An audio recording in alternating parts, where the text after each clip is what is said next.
Alright, ladies and gentlemen, after noticing my mic was on mute, we are here for round 14 of the ARC Indycar Championship. I should probably look at somebody who's on the racetrack, maybe. This week we are at the Snetterton 200 layout, which is a track that really... I don't really know why we've chose this layout, I must be honest. It is certainly an interesting track. But, one that doesn't seem all too conducive to Indy cars, Indy lights, maybe. I don't even know who to put the camera on. I can't seem to identify who was the first one to leave the pit lane. I was too busy getting things situated. My voice is already kind of weird today, so don't be surprised if I sound like I'm sick. I swear I'm not. I just talked too much before the stream started. Excuse me. Early on in qualifying here, I'm just waiting to see a lap time show up on the leaderboards so I know where to look. I'm not getting much though.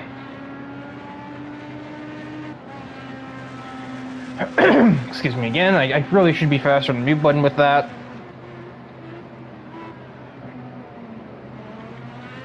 No, it was like Jamie and Fidel were the first, and Logan were the first few. We will, in a few moments, actually have a brief interview with the current points leader, Jake Scarborough, about midway through qualifying, so be around for that, I suppose.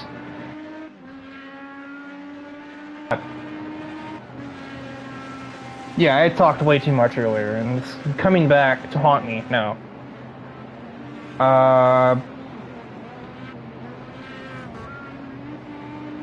Ooh, looking cool with a bit of tire in the grass. I don't even know this track. I didn't do any, like, my own little individual testing like I would do for every other track, because I just didn't have...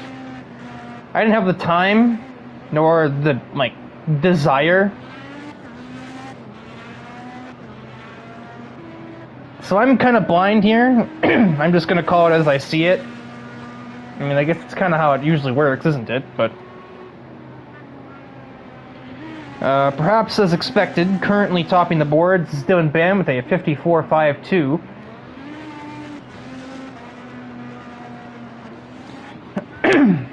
As I continue to try and get my throat to cooperate.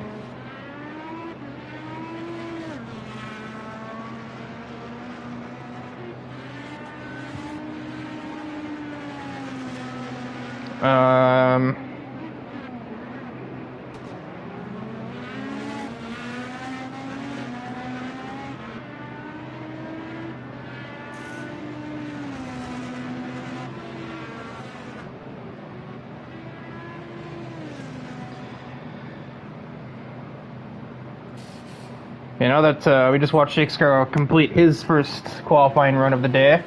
So now we'll get a word from our current points leader as we head into, well, round 14 out of the 17 scheduled races. So we're coming down to crunch time, 4 to go here.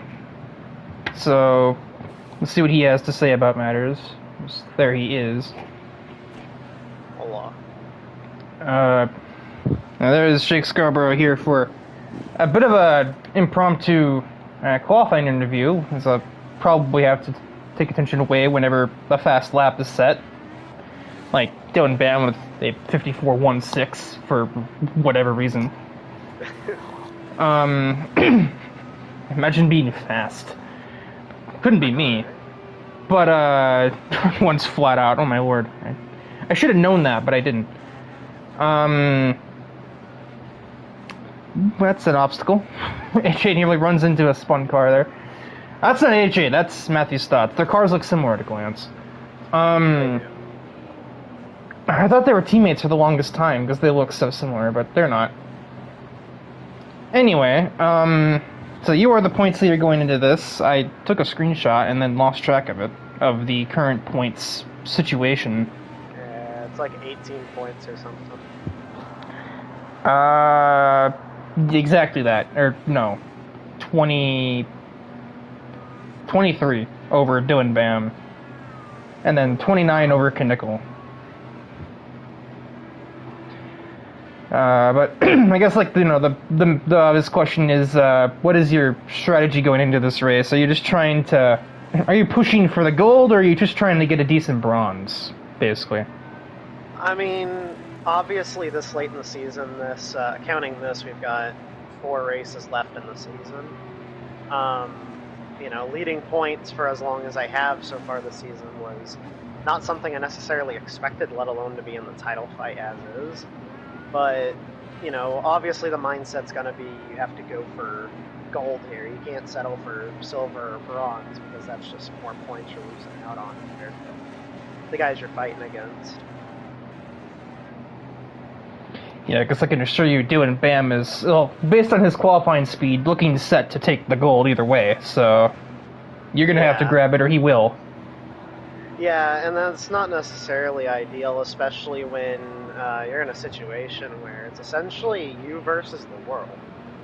Because, you know, we're over here trying to reuse setups because we don't really know what we're doing at this rate. We're just trying to figure stuff out on the fly and hope for the best. Obviously, silly mistakes like Texas, you know, they don't help out. You know, Brands Hatch, I personally struggled a lot, and that didn't help my my point standings or anything like that. But I guess it doesn't really help when you've got half the field on the same setup, and you know you're kind of gatekeeped out of that. So it is what it is, I guess. There's a, it's been the worst kept secret in ARC. This 44R and Champ Inc. alliance is proving to basically turn them into like an actual racing team, tracking data and telemetry and such. It can definitely seem like the odds are stacked against you when you're just kind of sitting there looking at, like, you know, what did it feel like versus a bunch of websites and computers telling you exactly what it was. Yeah, and like personally in depth, I'm not trying to, you know. It's AJ Kinnickle. I'm not. So AJ Kinnickle tops the board 200ths over his alliance teammate DIVEBOMB. Yeah, I mean, I don't know. It's something where we got to factor in a bunch of things, and you know, we're trying to make a setup where, you know, a bunch of us are comfortable on it, and we're trying to help each other out. But I mean, it's 2 different situations, and sadly, you know, I'm kind of caught in the crossfire, so I don't know. I'm really not sure how we're going to keep this season together and, you know, stay in the points lead. I'm gonna make something out of nothing, as it seems DIVEBOMB has just made another pole time. He was up 900ths going through Sector 2. We'll see if he's maintained that. He has not. He curb hopped. Still has another chance. 2 chances, really, because laps here are less than a minute long. But, if you have any other commentary to make, I have to call the end of the session here. Oh, yeah. You're good. I believe, as Jake should be making his way out here. Just break the immersion. He was also running laps during that, and that's probably why he hasn't left. So. Yeah, that is why. Also worth noting, I do believe Andrew Davis is not qualifying, because I think he got a qualifying ban. Maybe you can just confirm that. I should remember that, because I'm part of the stewarding team that gave him that, but the last week's flown by for me, and honestly, not much of ARC has really been permanent. I mean, DIVEBOMB with a huge gain, 53.87. That is definitely a wake-up call to the rest of the field, if ever I saw one. That's a wake-up call to me, and I'm not even on the racetrack. Jurg and AJ are both still on the track, kind of wrapping up their laps. Well, Jurg's not really wrapping up his, but here comes AJ to cross the line. Can he even offer anything to that? Jurgensmeyer, I'm blind. He was on the final corner. Well, AJ gets close. He gets into the 53s. Jurg finds time as well. But he doesn't find anywhere, they don't find anywhere near enough. Matthew Daly out of the last turn. He's in a bit of a train with the rest of the cars on their final laps. He does not improve. Julian did not improve, and Connor Hannock, I think, gained a spot over where he was originally. And that will conclude this qualifying session, maybe a bit scatterbrained, due to the fact that, well, we had the interview in the middle of it, but I think that's kind of worth it to get some insight on the mindset of our current points leader, who's qualified a mere 8th, and I think I might have to leave and rejoin the party to get the audio mixing to reset itself, so I'll do that quickly.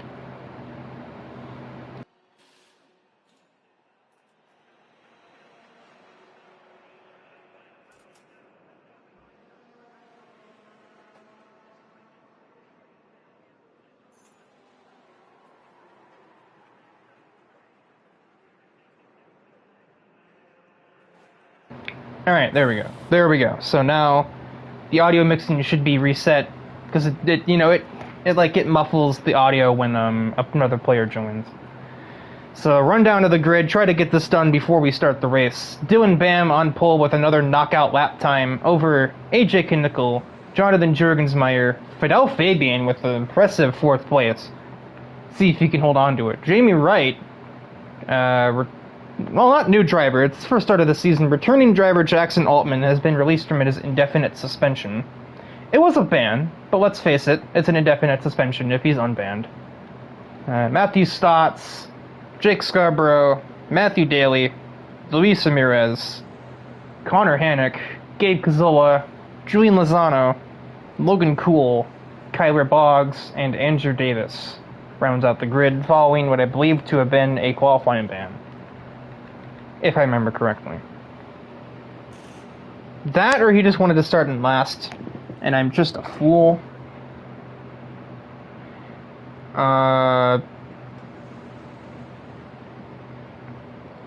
One thing that I have been told about this track is it requires a lot of trail braking into some of these higher speed into some of the turns that are lower speed but have high speed run-ups.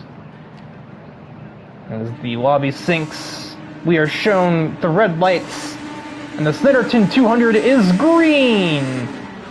A very late getaway for some drivers. Fidel Fabian, not so much. He'll get ahead onto the outside of AJ Knickel, and even onto the outside of DIVEBOMB for a half a second. And, oh, somebody's off track. That was, I believe, Matthew Stotts. I can't even keep up with him. He's slowing down the order too much. RG Bargy, the angry pack of open-wheel Skittles, head towards turns 2 and 3. And other than Matthew Stotts' excursion and Andrew Davis also trying to have some fun with the signage over here, it was relatively stress-free, all things considered. About as stress-free as any lap 1 can be in any race. Jamie Wright made up some places too, got ahead of Jurgensmeyer along the way. And Scarborough has obtained the start that he needed. He's up to 6th place, so he says he's got to go for the gold, but at the moment I think he should probably try and limit damage above all else. And what's interesting to me is that the highest running JSR machine at this moment is the one that's not in title contention. Fidel Fabian is running P2, and he can maybe play spoiler, but he certainly isn't going to be competing for points, He's not going to be running for championships with where he is in the standings right now. Really, we are under caution. I was looking at the standings to get a full overview, and somebody has crashed. I'm not sure who. Andrew Davis was back there before from his off-track excursion, so there might just be a sign. Oh, I bet Andrew knocked the sign onto the track, and that'll bring out a safety car. Well, that makes it convenient to look through the standings while there is no racing going on. Still a 6-car battle. Travis has basically manually exiled himself from the battle by being a whiny quitter. Yes, I'm outing him on stream because it's kind of pathetic. I regret nothing. AJ would probably say the same if he were in the booth with me. I can't math. It's actually 22 points from Scarborough ahead of DIVEBOMB. 28 points from Jake to AJ Knickel. And then from there, Jurgensmeyer is 4 back from AJ. And it's another 9 down to Gabe Kazula, and then another 15 down to Matthew Stotts, who is the last driver who has any real chance of taking home this cup.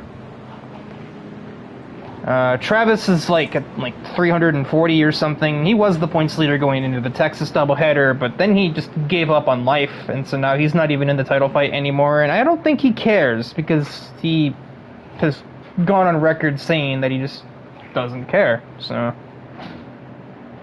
it seems like about as candid as you can get it.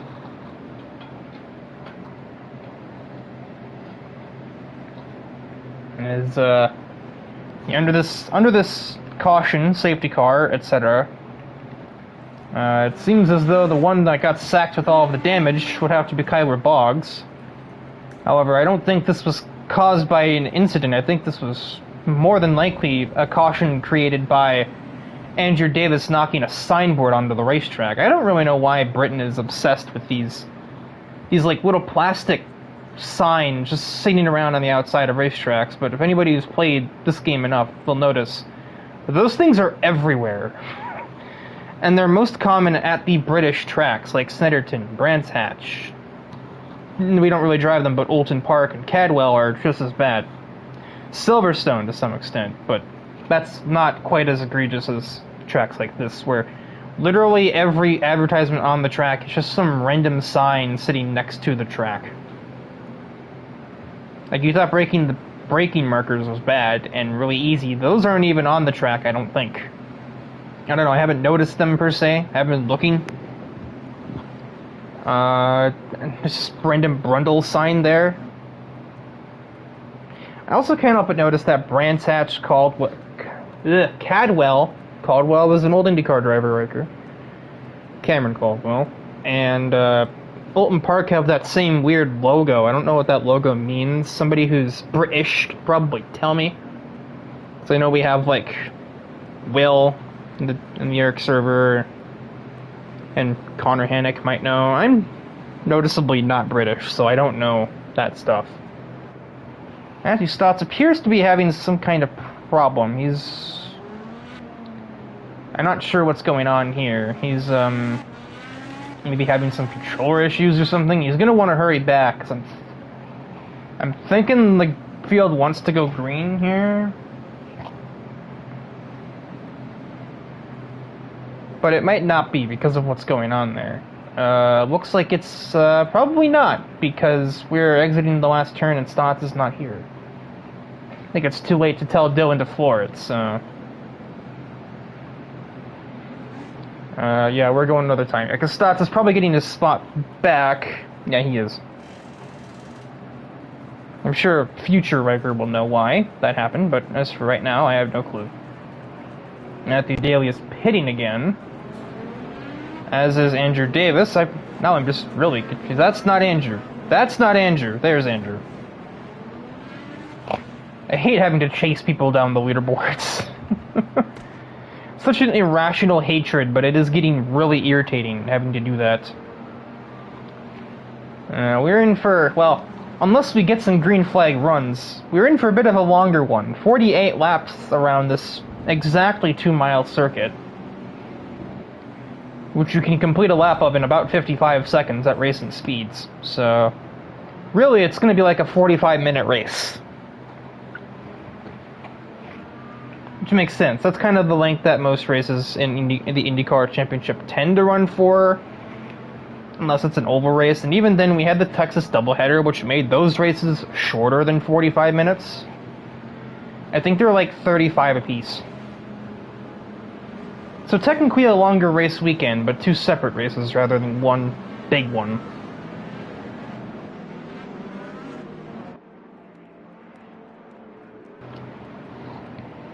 Quick refreshment before we get back to green flag running here. Hopefully this time we'll complete a lap. Dylan Bam, as ever, will control the start. Anywhere once he's basically hit the apex of the last turn, and this seems like the kind of track where going as early as possible might be of a benefit, but that might be exactly what everybody else is expecting. So, you know, it's a bit of mind games at stake there. Or not at stake, in play, I should say. And final corner. Dylan arcs it late. That seems kind of cheesy right there. He arcs it late to make it seem like he's going to floor it. Now he's floored it.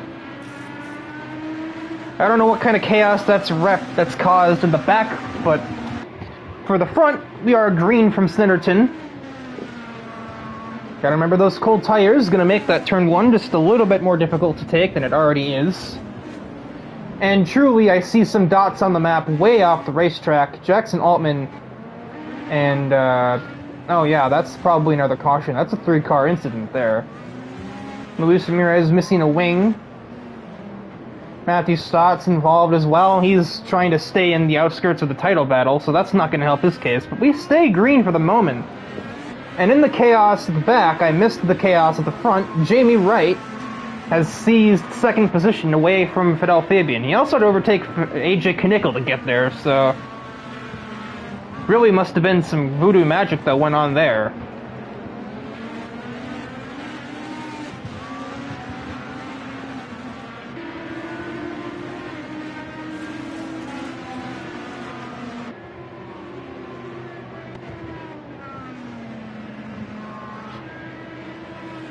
Jamie Wright may very well have a chip on his shoulder. Ever since being released from Champ Inc.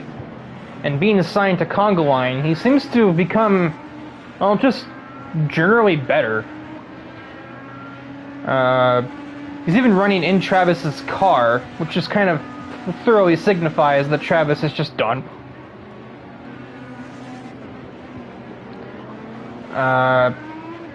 He drove it in reserve by Acton to Branstach, and now it seems he's the full-time driver. And he seems to be driving it better than he was when he was driving the 3. He wasn't driving that badly either, but he certainly wasn't running second place on merit during that era of his career. I say that era of his career like it was like years ago. It was literally last month, Riker. Look a little bit further down the grid. It's pretty much single file the whole way through right now. And the kind of lower mid part of the pack has spread out a pretty good margin, really. 10th, 11th, and 12th are in a train. Or sorry, 9th, 10th, 11th, and 12th. Jackson Altman has caught up to the back of Andrew Davis. He'll send it down the inside.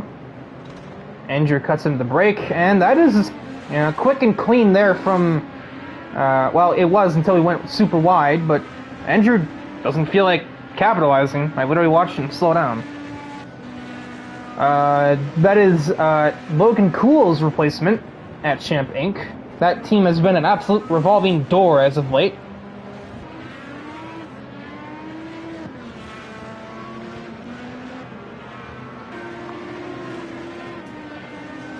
Look back towards the mid-pack. Our points leader here is trying to just kind of hang on to the back of the lead train. Well, I say the lead train. The leader's not even in it. The leader has opened up a 3-second lead already.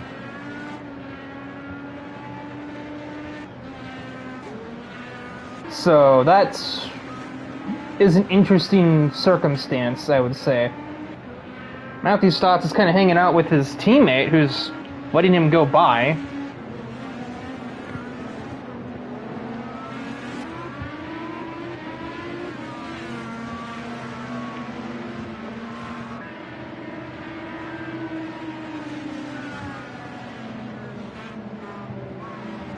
Oh, Fidel is super wide at the penultimate turn. AJ Knickel's already overtaken him, and I think he's lost a bit of his rhythm from that. He's going to have to try and recover that. Or if he feels like he can't, maybe let his teammates go who are battling for the championship.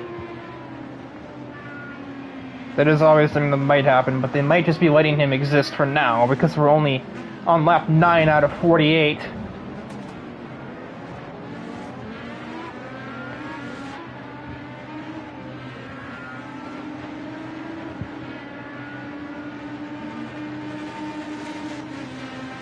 The top 3 are very much spread out on their own little islands now.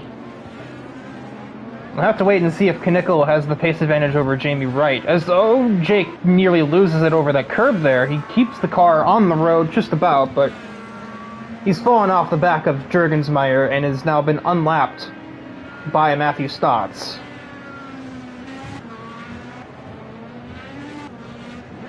Fidel Fabian has crashed, and he has lost the wheel. I believe he may have had a real bad curb hop there. Seems like a liable cause there. But he was right next to the pit lane. He might have been able to take that thing not too far away. Yeah, he can just slowly stroll into the pit lane and continue racing, but it'll definitely have, well, a more or less conclusive effect on his race weekend from such an impressive qualifying run, but just thrown away off a single sausage curb. Now, I know I haven't been... It has been a while for these two to share the track together here in ARC, well, with both of them being banned from the series at one point. But I know for a fact that Kyler Boggs and Jackson Altman are not the best of friends. Kyler Boggs made a little bit of a peek. He is going to commit to it. Altman is around. Ooh, well avoided from the 21 there. And Andrew Davis tries to sneak his way through. He's not going to find any lanes, though. And Kyler Boggs defends just by way of making Altman miss his cornering. He didn't really do anything wrong there. Altman just tried to ask too much of his machine. Oh, so did Kyler Boggs. Kyler Boggs is around on the exit. The trackside camera is doing us no favors to look at this folly. Andrew Davis will also make up that position.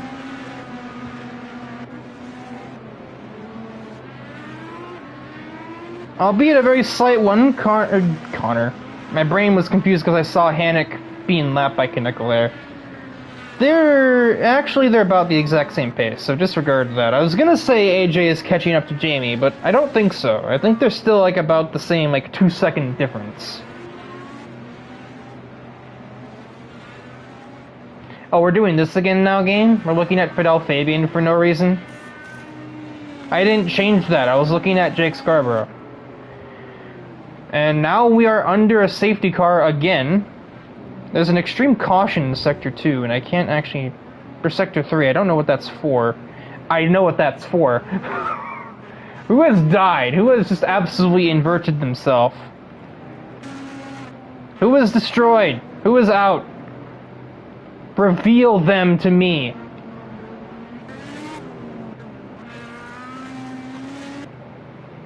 It is Logan Cool. He is stuck turtled. If he gets a push, he'll be able to continue, and although you're able to use the reset button in this instance, I don't know if Logan has it mapped. And he's right on the racing line, so obviously, well, it's obviously a flip, a caution. What? It's always a caution if a flip happens. That's non-negotiable, but someone's got to flip him back.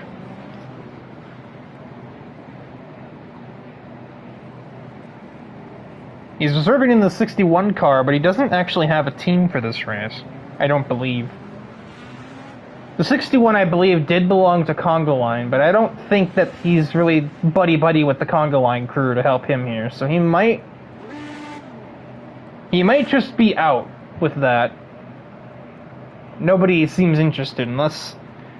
I think his only hope is for Luis, or if AJ does it.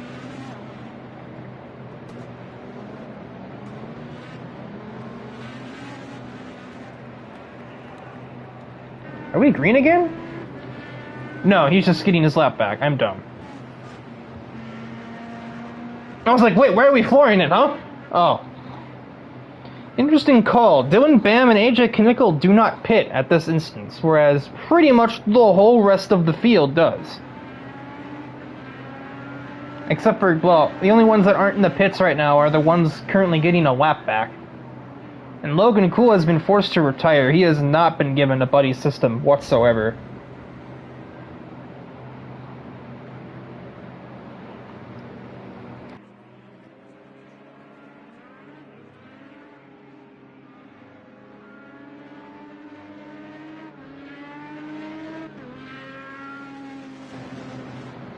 Again, I'm pretty sure the reset button is allowed if you literally cannot continue from being upside down.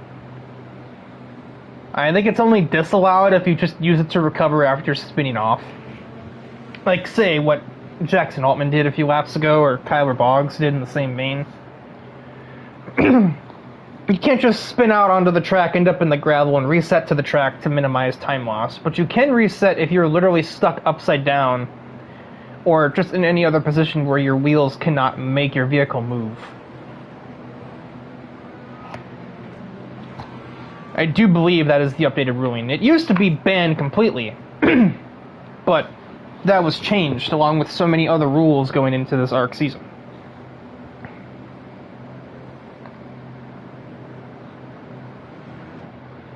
And on one hand is, yep, there it is again, we're looking at the correct camera, but it's trying to look at Fidel's car, even though Fidel's currently in the pit lane behind the camera. We got the same thing we had with the camera pointing at the exit of Radeon in the Porsche Super Cup on Thursday night. And I don't understand, because this was never a problem before. And it's not even the same person, because last night I was trying to look at Jamie Wright. It's not looking at him anymore. Now it's looking at Fidel Fabian. I don't understand this bug at all.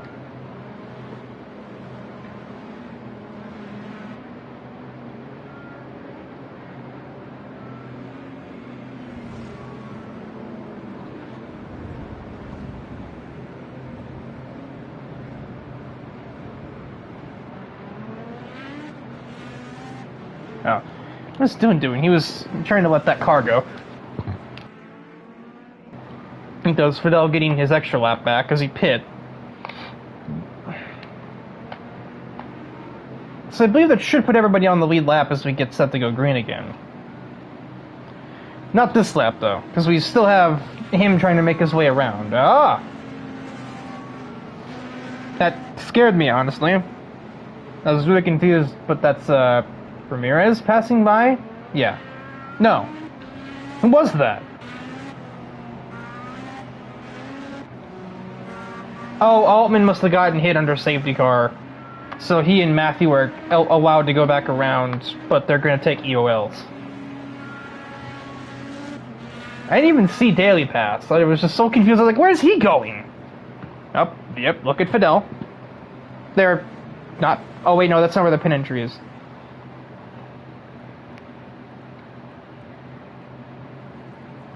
I thought it was on the exit of the final turn. No, it's on the straightaway. My brain has, like, Paul Ricard syndrome there.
We should be green this time, as I took a moment to respond to the Discord server.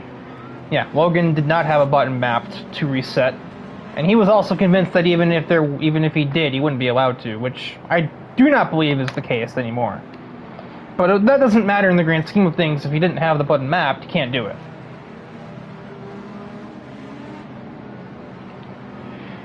We should be taking the green flag once again here. Not that we can tell, because it's looking at Fidel Fabian instead of Dylan Bam. Somebody just stuck to the pits, but we are green again from Snetterton. We are about to make the third distance mark as we get green once more.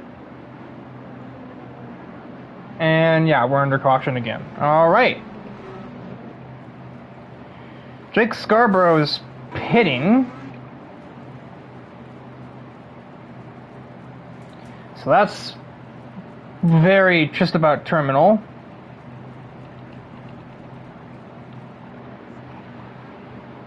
What the expletive is going on? What just happened there? Was that a wave off? Did he get run into by somebody?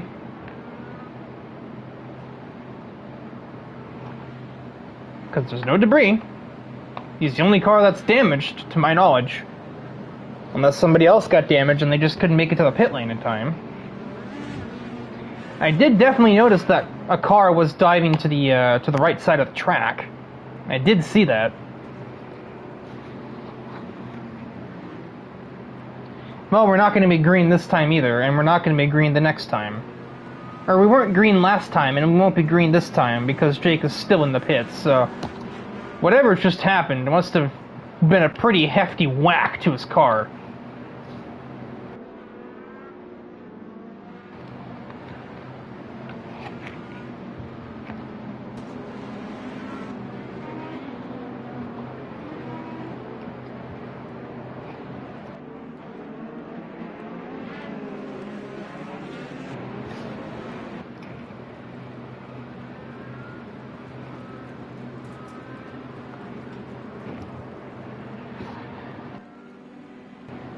But we should be green next time around, as Jake is back on the racetrack. Never mind, Hannick and Andrew Davis are pitting again.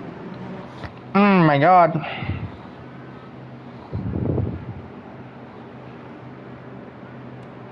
These cautions shouldn't be as long as they are, but nobody apparently remembers how to drive under safety car anymore.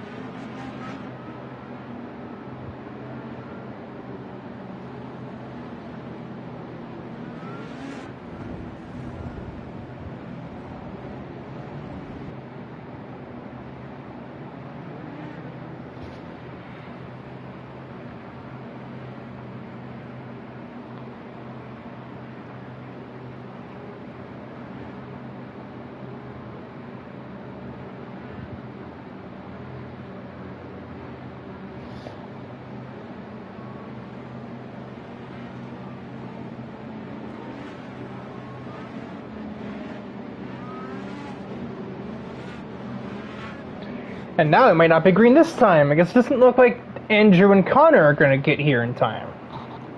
Unless we're ignoring them, or they really book it.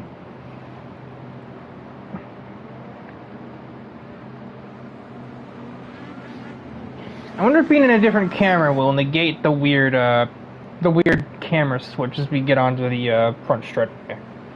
I don't think so, but I'm gonna try, because I want to actually, look at Dylan Bam when he takes the green flag, instead of just looking off in the distance.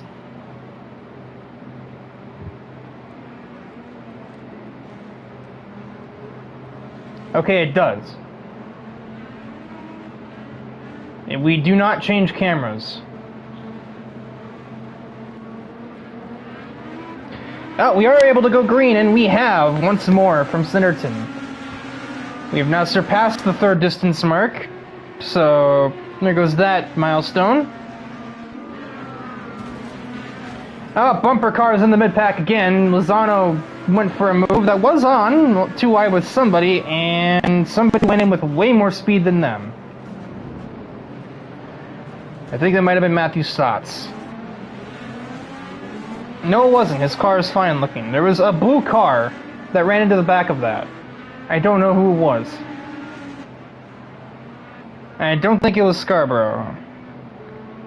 Might have been, though. And we're under another safety car. People are incompetent.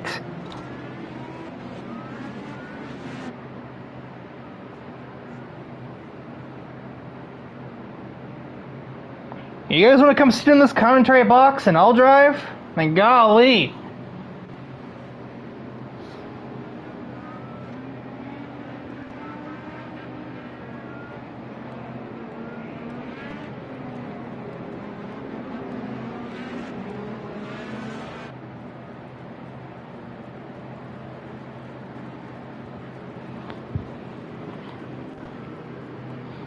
So this technically be our fourth caution, because the one that we were just getting off of was technically a restart and then another yellow.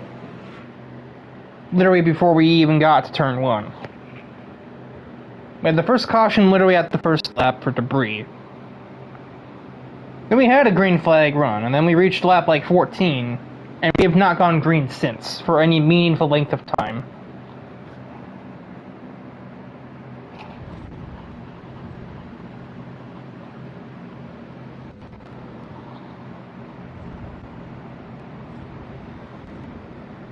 Matthew Daly has left the session. I wonder if that collision maybe took a rear tire off his car.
Still not green, because cars are coming out of the pit still.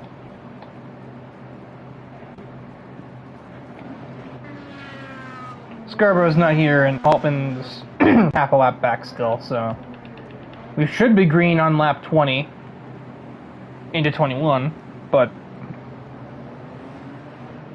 it won't matter. We're going to crash in turn 1 anyway.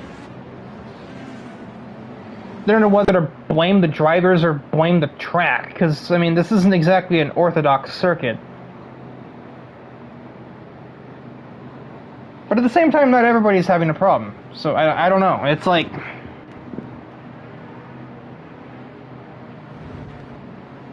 I don't really know who to blame.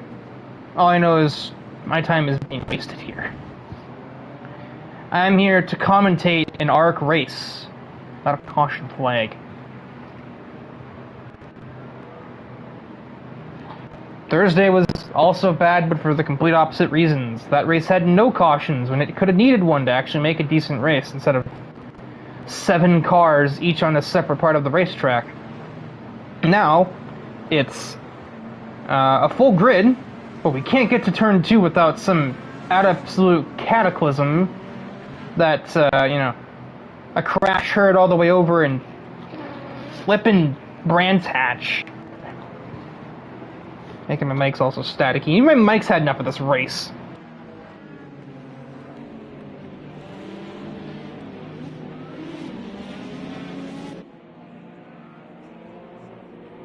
Alright, hopefully, defective equipment aside, we should be going green this time here. It's not fixed at all, I'm aware. I can hear it staticky, and I'm sure it's even worse for you folks at home. There's nothing I can do about it. And we are green, I believe. Yeah, should be... No, not green. Green from Snetterton. I hate that stupid camera glitch. I'm already tired of that, too. Because then I can't actually tell when Dylan Bam is scoring, because it's not looking at him, it's looking at Fidel. Do we survive? No, we certainly do not. Fidel Fabian's just been clobbered by his half-teammate, and he's been taken out of the race. There is destroyed vehicles everywhere. I think somebody else lost another rear tire. That is, I believe, to my collection, No, wait, that's not you. 1, 2, 3, 4, 5, 6, 7 car destruction right there. Fidel out of the race. Jackson Altman will be out of the race. Connor Hannick's missing a tire. Somebody else is out of the race. I didn't see you retired there. Okay, Ramirez does have all 4 tires. Just one's covered in sand, and he has bad suspension damage. Fidel said this was going to be the worst dark race of all time, and I thought nothing could get worse. Luis Ramirez is gone. I thought nothing could get worse than the second Texas Oval race with all of the cautions we had and the absolute embarrassment of all of the caution procedures and last lap cautions. Maybe I should have taken him at his word, because this is a bad look. I'm really struggling to maintain being professional here when there are 6 other great corners on this racetrack that we just don't get to go through because we haven't earned the right to pass turn 1 yet, apparently.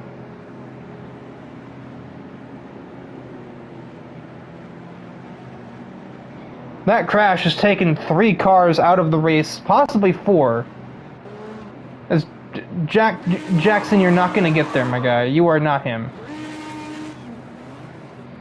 Your engine's about to cook itself. You're sitting here with no right rear tire. You're about to get lapped under a safety car condition.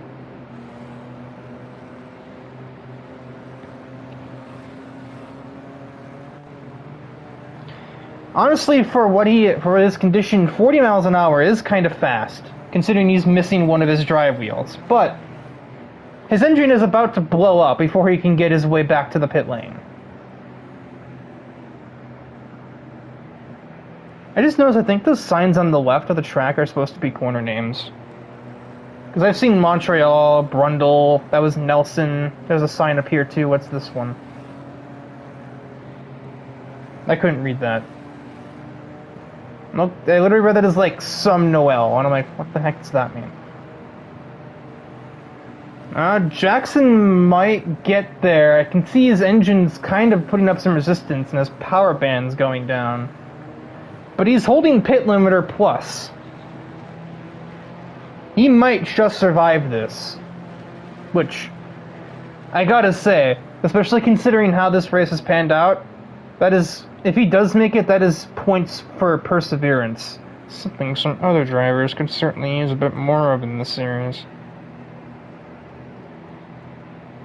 I apologize if my incredibly jaded outbursts don't sound professional, but professionals make it to turn 2, so I don't care. I'm not sorry. Oh, he's running out. His engine's at 300 degrees. 17 miles an hour. Oh, the engine is blown. He could walk across the pit line. Alright, so yeah, that has taken out 4 drivers. The 4th one tried to crawl to safety, but that was denied.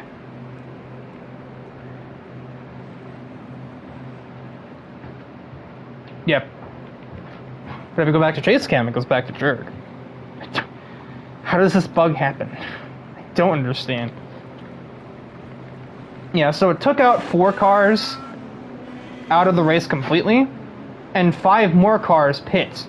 And I think at least 3 of them did so to fix damage to their car. If not all of them. The only 2 that I know didn't have damage were Knickel and Bam that pit there. And the top 3 stayed out to gain track position, which, based on what I have seen so far, seems very important. For no real reason other than you never know if we might never even get another green flag lap in at this rate.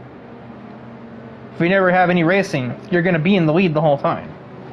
It's not like you have to worry about tire wear when you're doing an average speed of 45 miles an hour.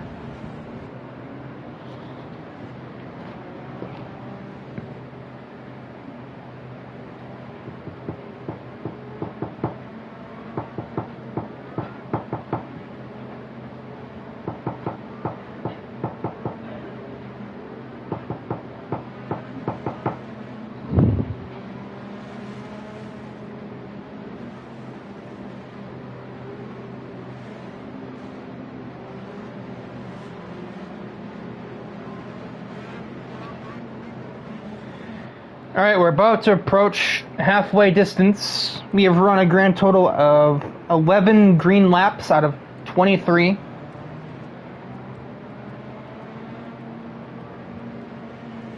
We've had 6 DNFs. Half tank of gas. Full pack of cigarettes. It's dark. We're wearing sunglasses. I think I messed up the quote, but honestly, who cares? Half the people in this league aren't even old enough to know what that is. I think it's a full tank of gas and half a pack of cigarettes. I'll look it up later. Jurgensmeyer will take us... Are we doubling up here? Hello? Jamie? What is happening? Jamie, I do believe that is illegal. Please get back behind the leader. Now we're green. Jurg had to wait for Mr. Speed Racer here to go back to his correct position of second place.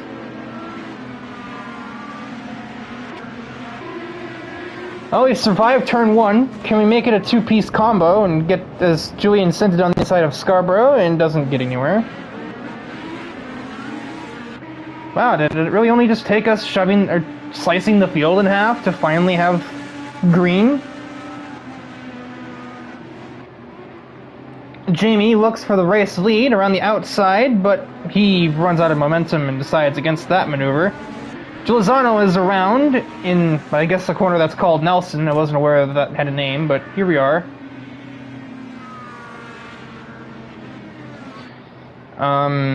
But that is not a oh yeah, now it's going to try and look at a guy who's not even in the race anymore because he got his car destroyed.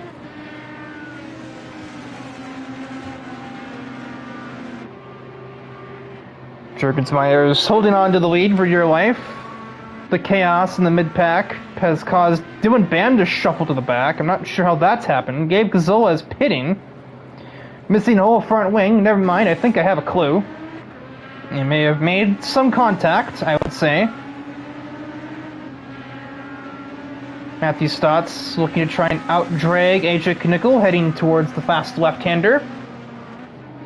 AJ backs out of that, because going too wide here definitely seems like an absolute death sentence. And Stotts into third. Considering he spent most of this race in the back, he's probably more than pleased with the way things are going at this moment. Although the early chaos has removed a lot of cars from this race, I do believe all 6 of our main title contenders are still on the racetrack. And indeed they are. With one of them being the race leader, one of them about to be lapped in a minute. And down goes Gazzola, 1 lap. And Matthew Stotts has quickly caught up to the lead too. AJ Knickel has been dragged along with him. You have a destruction as a battle for 6th has gone ugly. Dylan Bam makes quick evasive action. And we're still green, surprisingly. Even though I do believe somebody is missing a wheel. It is, yeah, Kyler Boggs is missing a right rear tire. That is supposed to be a DNF.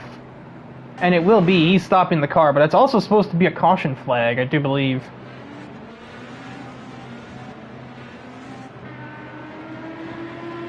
But I'm beginning to wonder if maybe everyone's just saying, screw that, we like to have a race. We need to get things done, because I haven't eaten yet today, man.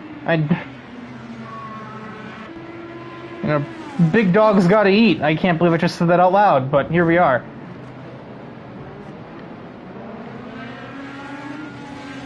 And that retirement was not Kyler Boggs, who was sitting idly on the side of the track. Who else is out now? It's not Gabe. I'm looking right at him. I was about to say it's Gabe, but I'm literally spectating the man. Who just DNF'd? Oh, Lozano did. That's who's up. So, yeah, he disconnected. Whether that was actually a manual disconnection or not is a question mark. Jerk, I think it just got loose there. Oh my god, I'm tired of this. We're a cockpit, not chase cam. We will ride on board with Jamie Wright as he attempts to find a way ahead of Jurgensmeyer. Matthew Stotts is right there to pick up the pieces if that battle goes wrong. Oh, that's so much turning. There's so much steering lock. Just to hurt my brain to look at that. And there's nothing he can do about it because he's on control, but that just looks so wrong for an open wheel car.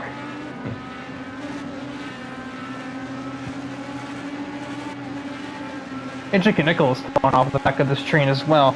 There's the destroyed Kyler Boggs, who's attempting to try and do the same thing Altman did not long ago, but I don't think his engine will make the trip.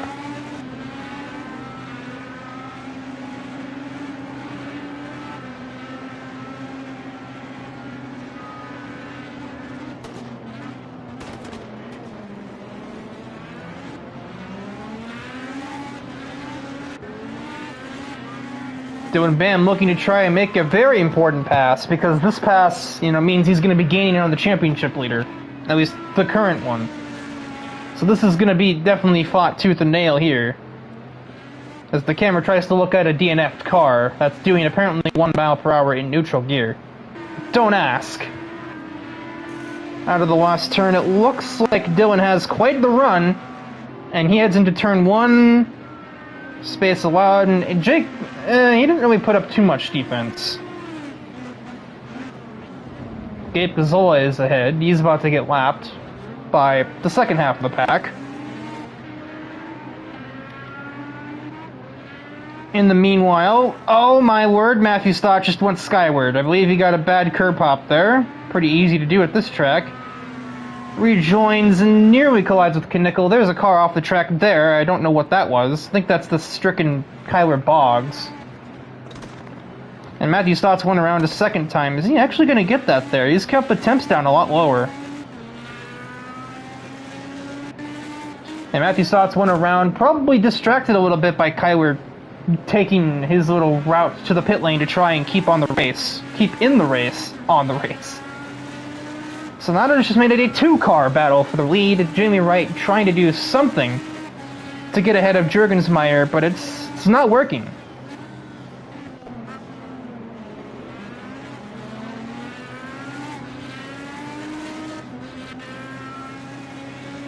Back to cockpit views, he attempts to. Actually, never mind. Jake Scarborough is under some threat from Connor Hannock.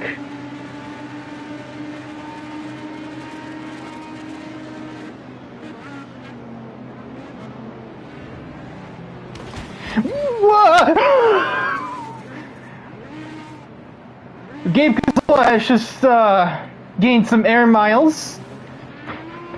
He slightly scared the hell out of me.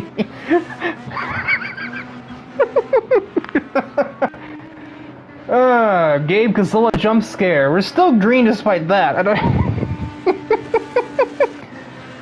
Oh my god, I about jumped out of my chair. I also about swore.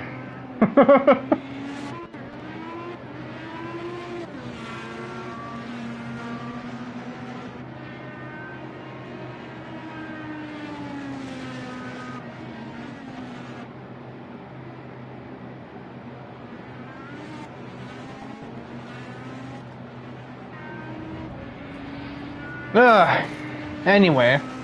Yeah, now we are in Porsche Super Cup mode as we pass 2/3 distance. We got Jamie trying to catch Jurgensmeyer, and then that's the only car that's near anybody else.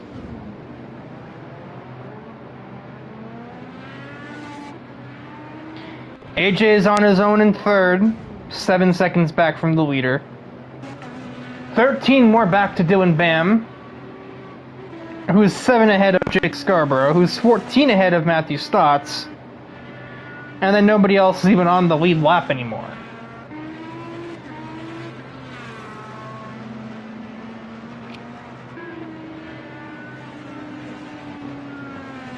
I need a drink, man.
I think we're just standing on board with Jamie Wright. He's just keeping pace with Juergensmeyer, but nothing more than that. See if maybe he can, like, catch Juerg making a mistake or something.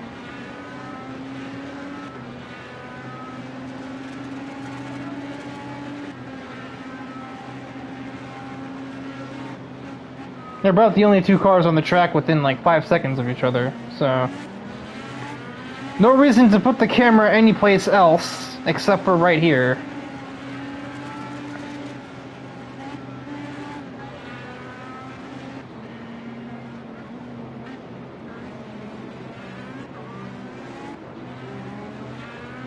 Although that's not helping his cause.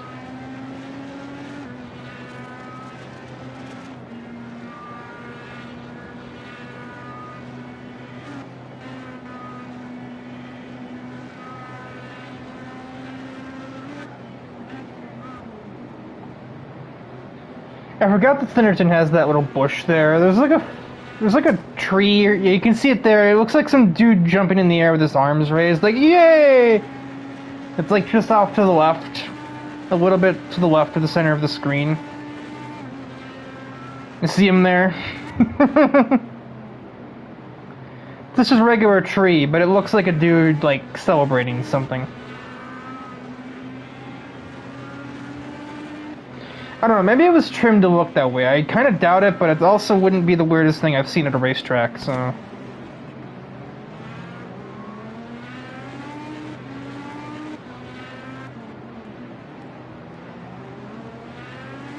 Not for nothing, but AJ Knickel's putting in some fine lap times right now. He's kind of catching up to both of them.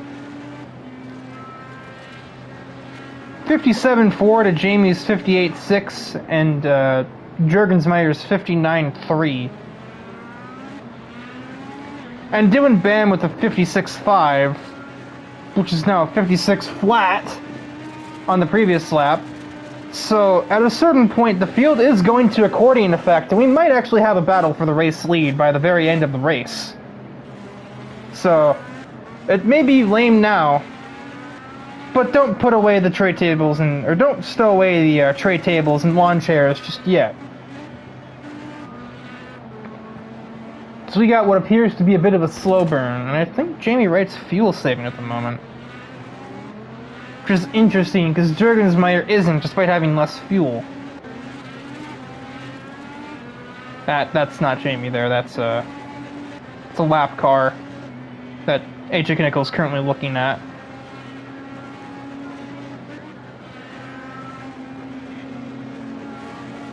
Gabe Gazzola gets out of the way.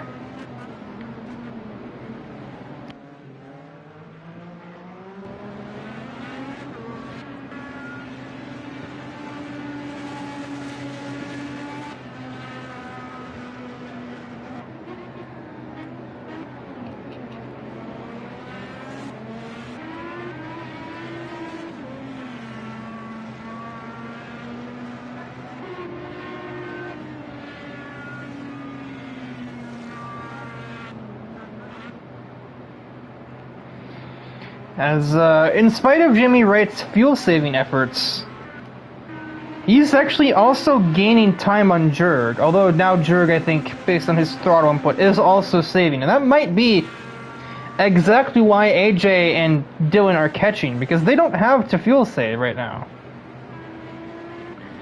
They're both well over the amount of fuel these two have, an extra 10 liters for both of them. Jake Scarborough is not exactly great either. He's right in the middle of those two cars. And Matthew Stotts is catching him with roughly the same amount of fuel.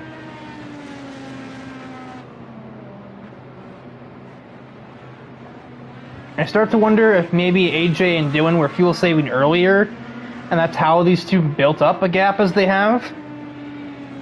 Very possible. In fact, it's almost likely that that is the case.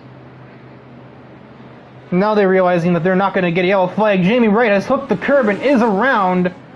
So that'll put him out of second place. May even put him behind his old team owner. Who also... Never mind, that was just a slow corner exit. The camera tried to stick with him there, at least looked at his telemetry and such.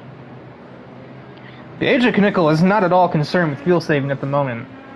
He has no reasons to be. He is only concerned with reeling in that 18 car, and he is about to probably do that in the next lap. So unless Jurek starts pushing again and just kind of hopes that he has saved enough fuel, AJ's about to just kind of walk away with that one.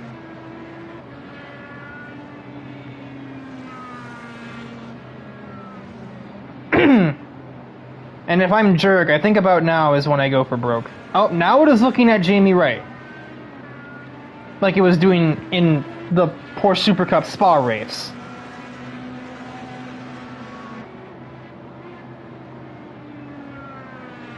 Yeah, no, but if I'm Jurek, I'm saying to heck with it. You have to try something. You have to go for broke, or at least try and keep him behind you. I don't know, I mean, I guess that's also my mindset. I'm sure if I were in the car, if I were the one driving this machine, I would have probably been pitting by now, because I don't do strategy stuff all that well.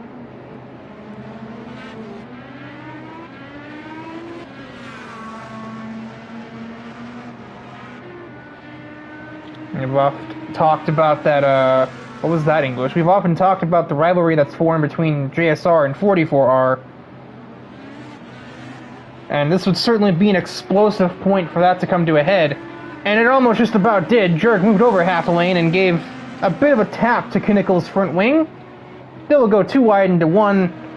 AJ Knickel will shoot on the outside and make the turn with ease. New race leader, AJ Knickel. And there wasn't even much of a contest for it. Jamie Wright has fallen out of the podium positions now. And he's just in survive mode. Dylan Bam pushing to the best of his pace. Every little inch of it, pretty much. We all know how much is there. He's still got a little bit of time. He can certainly at least get second place from Jurgensmeyer, who I think is still saving fuel. But he's going to have to get around him quickly. AJ Knickel is driving off into the sunset right now. And although he doesn't have a whole lot more... Oh wait, that's not him, that's why. He has the same amount, roughly, as Dylan does. If we want to look at Dylan game...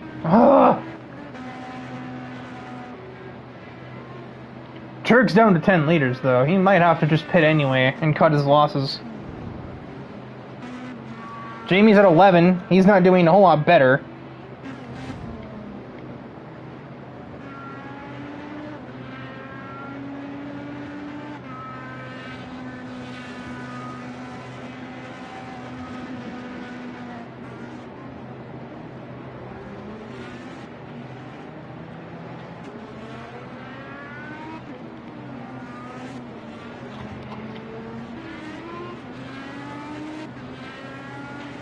So right on board with Bam and see if he does have the pace to get up to at least second. He certainly will, I would say.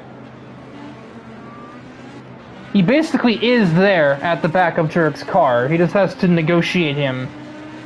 And then you'll have probably 5 laps to try and run down AJ's 4-second lead.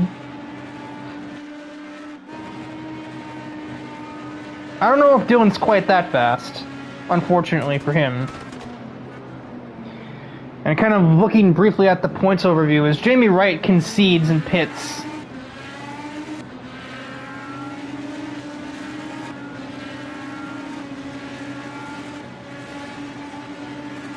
Jurek doesn't even resist. Quick points overview. This is probably going to lose Jake Scarper the points lead. But the points lead might go to AJ instead of Dylan. Kyler Boggs leaves the entire race circuit to get out of the way. And somebody's retired the car. That would be Kyler Boggs now. Now that I'm sure he's driven far enough to be given full points for 9th place. That or he ran out of fuel himself and just wasn't paying attention to it. Well, this has got to be something. You're about to lap the guy that you're about to take the points lead away from. It's got to have a bit of a different feeling to it. Maybe not any different to AJ, but to Jake, that's certainly going to be another gut punch to the mental.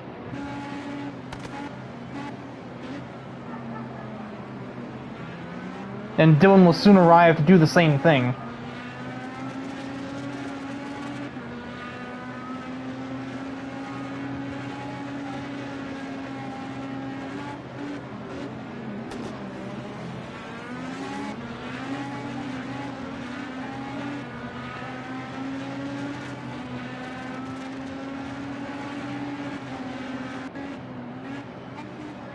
I think Jerk also splashed, and he's remained in third place.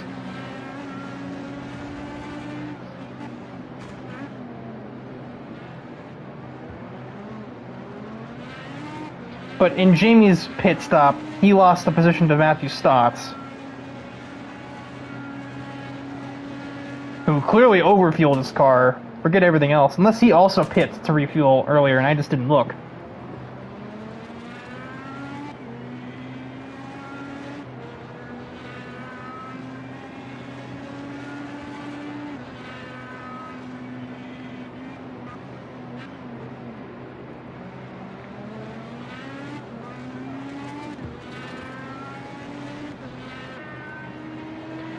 Three laps to go for AJ, and he's maintained something of a gap to Dylan Bam.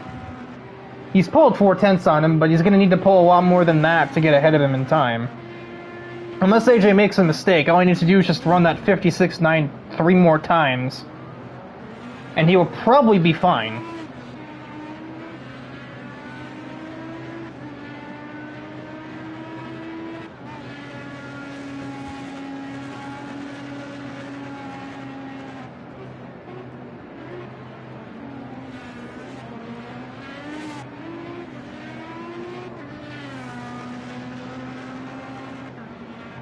Although that's as fast as Sector 2 of the race, so maybe not. I think Dylan's going into full maximum overdrive. Hiya. The gap is down to just over a second as we cross for 2 laps to go here. He sets his fastest lap of the race by 4/10. AJ runs a 56.7, so he ran faster. But I don't know if that's going to be fast enough. Dylan's going to be at his doorstep on this final lap.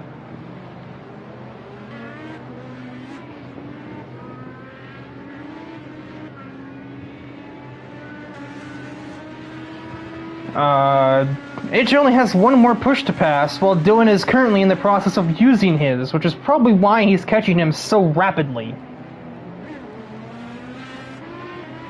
Down to 7.5 tenths as we head through the carousel for the second to last time. I did say don't leave just yet, the show's not over. And man, the show is not over. Dylan Bam is absolutely there. Depending on how badly he wants it, he could very easily just take it. Whether he can take it cleanly, though, remains to be seen. 185 slipstream push to pass, and pure unadulterated Dylan Bam fury heading towards turn 1. But the only real passing zone left is the final corner, and that's going to be real argy-bargy just to do that. The best passing zone is turn 2, and he was definitely not there to do so then. He's gonna need the Nelson of a lifetime. It doesn't sound right. I'm pretty sure Nelson's the name of the turn, but it just sounds so weird to say that. Final corner, or corners, it's all this one big complex. They certainly both had the fuel for it. Dylan Bam is around, he saves the car, but it's gonna be AJ Knickel taking the victory from the Snetterton 200 course. Appearing basically at the last few seconds. Dylan Bam, he got there. If it were a 50-lap race, we'd be looking at a different winner, I think. But looking at their fuel tanks, it may not have been either of them, unless they pit again. It probably could have been Juergensmeyer in that case. I don't think you'd try to save an extra 2 laps, not on this game. Maybe on like F1. But Juergensmeyer will head around the last turn to get the final podium place. but he didn't get it by much. Matthew Stotts and Jamie Wright got close. They'll take 4th and 5th, respectively. And this race has definitely dethroned Jake Scarborough as the points leader. I asked him gold or bronze. He said gold, but today was probably worth no more than a can of aluminium, as the British would say. And that is the Snetterton Indycar Championship event. And as per usual, we should have our podium finishers in here any minute now for those obligations. Lean back in my chair, since I was literally at the edge of my seat for those last 3 laps.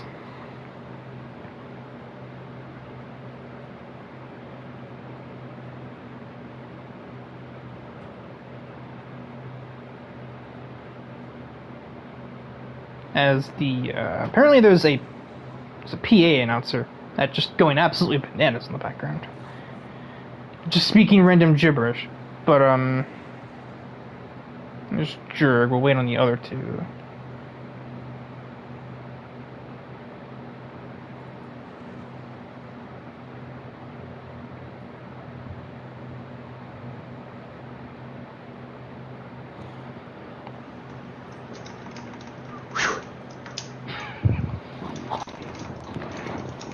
There's the 3rd one.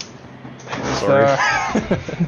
Oh, Dylan got here after you. But, and they're off the back of, a 48-lap Snetterton race that felt like about 8 laps, really.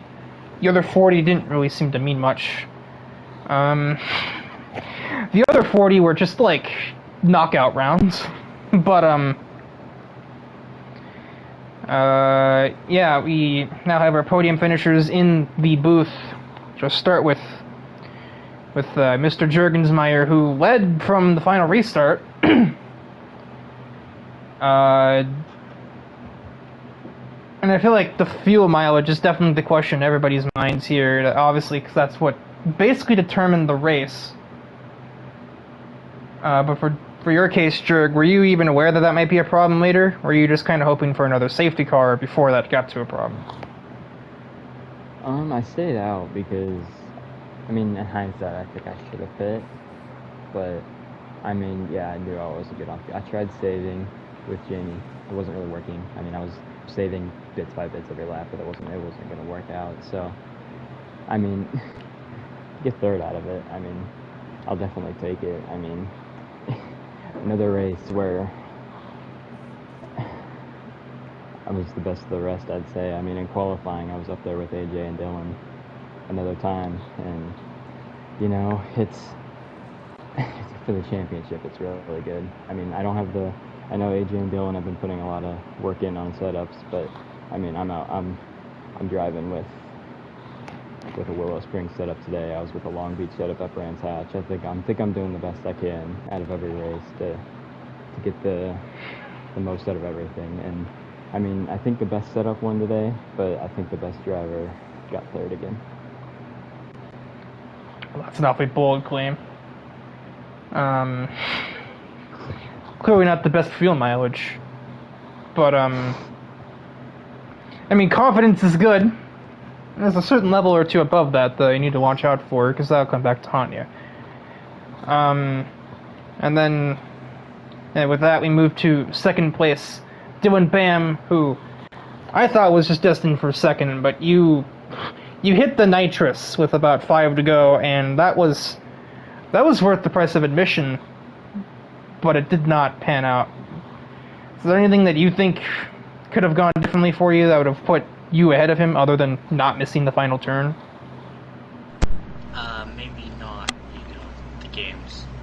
You're getting like a better restart on that final restart and not getting stuck behind people in dirty air and, opening the proverbial Pandora's box to, chaos and getting involved. But, yeah, dude, I started burning all my push to passes on this last 5 laps, so, and started, really going for it. Before then, I was kind of worried I might not make it, because, in my head, I was like, okay, we have, this delta, I spun, I was, doing the math in my head. then like with 5 to go, it kind of recalculated it, and it's like, oh, we're good, we can go. So go I went, and by God, we almost got there. Just barely. I think for all intents and purposes, you got there. You just, passing is separate from getting there. You completed the journey, but still didn't reach the destination. And then... I'm stalling to even think of a question here with AJ Knickel. I just noticed Matthew Stotts took 5 pit stops. Oh my God, Connor took 7. Stay on track right here. I guess I'll just kind of ask the inverse of what I asked to Dylan Bam. With the whole he's sweating. I think the fuel strategy game there. How early on did you realize that Juergensmeyer and Jamie Wright did not have the fuel to reach the end, and that changed your mindset when you did learn, or did you learn the second they dove to the pit? I mean, Dylan and I kind of had an idea what the window was based entirely on when we pitted. The plan was a one-stop right from the get-go, primary tires all the way through, and it did pay off. They would have been on probably a 2-stop had they used alternates, or at least a slower strategy. I think we started to kind of catch up again before they even started saving, or at least level out with them. It was when they started saving that we started catching. But it was the moment really when they pitted early and then decided to stay out. We kind of knew we were in the good. It wasn't really worth fighting all that much. And also that was evidenced by Jurg just pulling off to the side and kind of accepting the loss on the back straightaway. Yeah, I mean, I probably would have in the same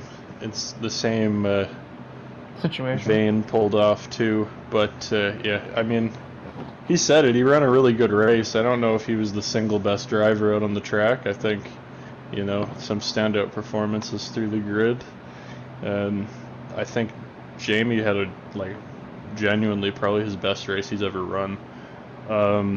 But yeah, I think part of being the best driver on the grid is knowing the strategy and putting the work into your setups and racking up the practice hours. And Dylan and I do that. We probably put more effort into it than anyone else, and it pans out. I'm happy to see we're kind of making our way back up to the top, and hopefully this turns some heads now. Going 3 races into the end of the season here, I think Dylan and I are going to be 1-2 in the point standings now, or at least close to that, and it should be a real dogfight right to the end, and I'm excited for it. Yeah, after basically a broadcasting career made out of commentating championships that were 1-3 races to go, it would be nice to not do that for once, since you two are tooth and nail. And if Scarborough, who should still be pretty close, if not still ahead of you two, can maybe find a working setup for the next round at wherever it is. Rapuna Park. My brain was about to say Silverstone, because that would have made sense to stay. It's actually the interesting track that's kind of semi-outer loop, so it doesn't have that really piddly section in the infield, but it should be a good race. I'm expecting a lot of tight racing, some really side-to-side stuff, and hopefully we can keep the championship contenders who deserve to be there up at the top and keep having the respectful racing that we've had all year. I mean, I know when I go off into a corner who I can trust and who I can't, and I think today is a good showing of that on the restarts. And I saw some conduct in the middle of the pack that kind of, let's say, I was pretty close to breaking PG-13 a couple of times, because it was hard to look at. I was a little confused on the final restart. We went off into turn 2, the hairpin, and I felt some side contact, but I was all the way out at the exit, so I got to take a look at the replay on that one. I'm not sure who hit me or what happened, but that was kind of a moment that I was a little questioning, I guess, why why that would have been a move that was done. But yeah, I mean, I guess you're always vulnerable when you're on the harder compound tire. I think when you take into account just how much of a different strategy we were on, Dylan and myself, compared to Jerk, who was on an alternate tire all race, I think, you know, you can say about being the best driver and being, you know, finishing third or whatever, you ran a great race, that's true, but the lap times don't always tell the entire story. Well, to Jerk's credit, the best drivers also usually have the best pit crews telling him strategies. We don't have that benefit in ERC. You are your own pit crew in a league race. But, before that pot that I'm noticing starts to overflow, that will probably conclude matters here from Snetterton. As AJ pointed out, next week will be the Rapuna Park round, which I believe that I know the route you're talking about, because that might have been the Supercars layout. It's back-to-back hairpins and then a little twisty bit, and then it's around the... I can't quite remember exactly how it goes, but it should be a really good layout. I'm expecting a lot of really good moves into the double hairpin, and I think it should be a lot of fun. And then I don't know if there's anything on Thursday. Honestly, after last Thursday, I'm kind of hoping not, personally, but that's just me. But, without further delays, that will do it for today's broadcasting. To shout out ARC's various sponsors, to DIVEBOMB, the title sponsor of our league. They post articles keeping up with motorsports news pretty much all across every major motorsport outside of like NASCAR. To Sim League Pro, the website that ARC has been using for multiple years now to organize, schedule, and recruit our various different series, as well as keep track of stats and points and what have you. For any drivers who want to find a league, be it ARC or not, there are forum pages there. You can find leagues for basically any game if you look hard enough. To the Burning Rubber podcast, which a podcast run by our possibly former points leader. They mostly discuss the things that DIVEBOMB does not. American oval racing like NASCAR, or dirt racing like the World of Outlaws and such. And they spend a lot of their time interviewing drivers, up-and-coming talents from under those two branches of motorsports. Shout out to James McAdam, who allows ARC, through our partnership with him, to use his various virtual photography and in-game screenshots to help promote the league on our different social media sites, and to AJ Kinnickle Design, whose own graphic designs, well, promote the league on the social sites along with those screenshots. Why are you here?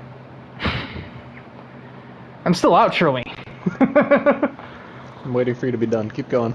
Well, I mean, I'm basically done. I did all the sponsors, so just final conclusions, pretty much. I was just really thrown off by seeing you again. But until either Thursday or Monday, that is all from me. Goodbye.